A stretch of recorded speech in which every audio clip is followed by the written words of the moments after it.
Si les Ivoiriens refusent de reconnaître les méfaits d'Alassane à travers toute l'Afrique, un jour les Ivoiriens,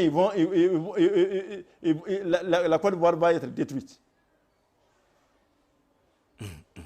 De même que Bénin, seul le Togo commence à réfléchir. Oui. Le Togo commence à réfléchir. Il y a beaucoup d'autres États qui ont commencé à réfléchir, qui ont commencé à chercher à savoir ce qu'ils veulent faire. Le Sénégal, les dirigeants actuels du Sénégal étaient sur la bonne voie. Mais dès qu'ils ont eu le pouvoir, ils ont changé. On ne sait même pas pourquoi. Mais pourquoi? Moi, je sais pourquoi. Le président actuel, Diomaye Faye, sa femme, est la petite sœur de la femme de Macky Sall. Même mère, même père. Il va lui faire du mal comment?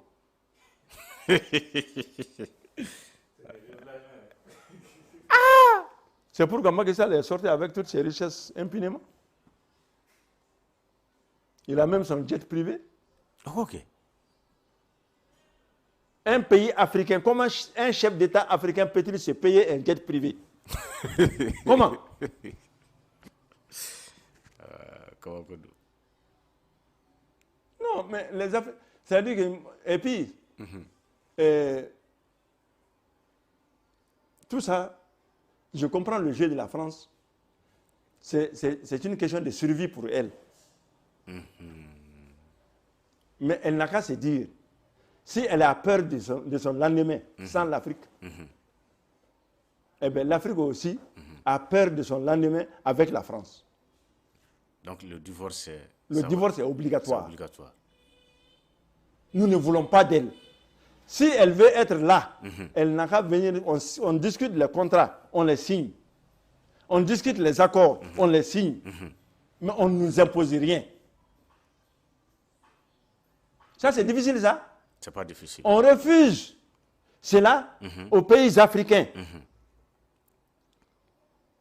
Le pétrole de l'Arabie Saoudite, c'est exploité à quel pourcentage? 50-50.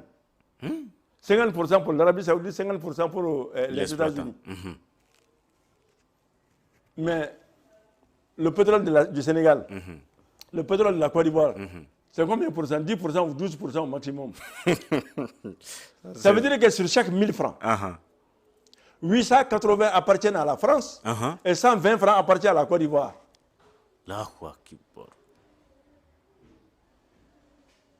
Mais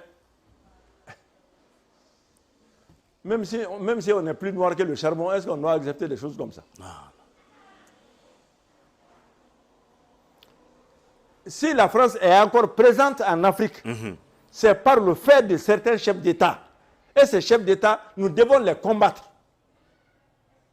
C'est ça le mal même, les véritables les maux qui rongent l'Afrique aujourd'hui. Ce sont ces chefs d'État-là qui nous créent des problèmes. Qui cherchent des bases, au lieu de chercher les moyens de production, au lieu de chercher la technique,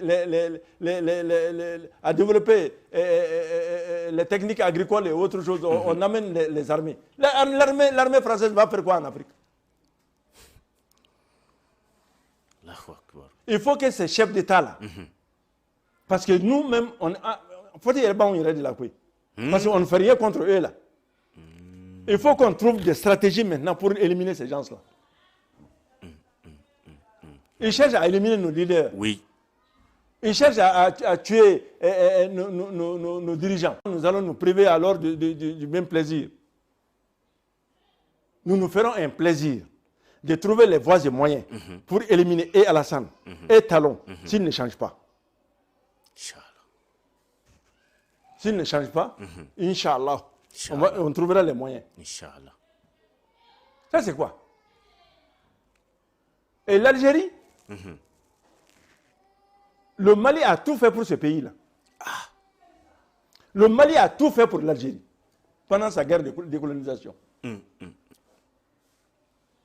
Ce qu'on pouvait en ce moment-là, on l'a fait. Mais nous voulons nous décoloniser. Et vous dites non, il faut rester dans la colonisation.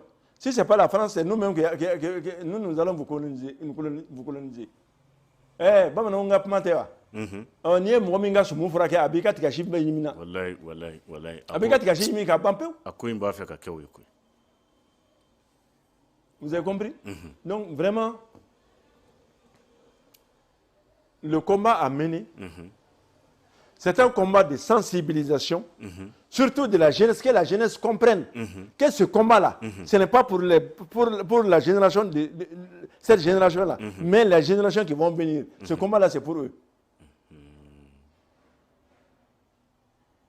Ce combat-là, c'est pour elles. C'est pour elles, les générations qui vont venir. Vous comprenez? Il faut que la jeunesse comprenne cela. Il faut que cela soit enseigné dans les écoles. Il faut que cela soit enseigné partout.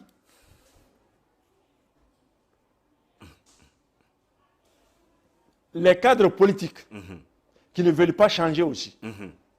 De la même manière que nous envisageons peut-être de traiter ces gens-là à l'extérieur, il faudrait qu'on imagine qu'est-ce qu'il faut faire maintenant pour traiter ces apatrides-là qui vivent sous nos pieds. Il faut une solution. Il faut une solution. Ça ne peut pas continuer. Nous allons nous déculotter parce que c'est la France.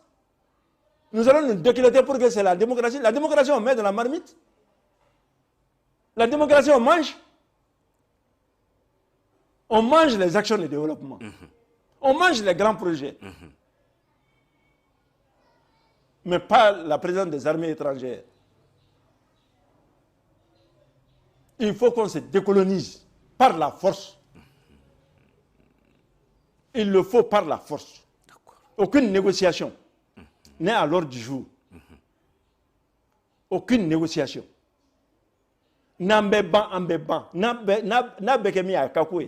En tout cas, nous serons décolonisés. À la sonama. Avec Kefene. Avec Inch'Allah. Donc, c'est vous dire qu'il faut que les pays, il faut que ces cadres politiques-là changent de comportement à l'égard de la transition. Inch'Allah. Il faut qu'ils changent de comportement. Il faut qu'ils changent de comportement. Que Mara change. Il n'a qu'à changer son disque. Nous le respectons, mais que lui aussi il se respecte. S'il accepte donner son argent pour dire que c'est droit, il accepte donner ses droits. De renoncer à ses droits. C'est son droit de le faire. L'État lui a accordé quelque chose. Et lui, je n'en veux pas. Comment tu as l'appelé? Mais pourquoi se poser en donneur de leçons ou bien pour dire que tous les cadres. C'est un monsieur que je respecte beaucoup.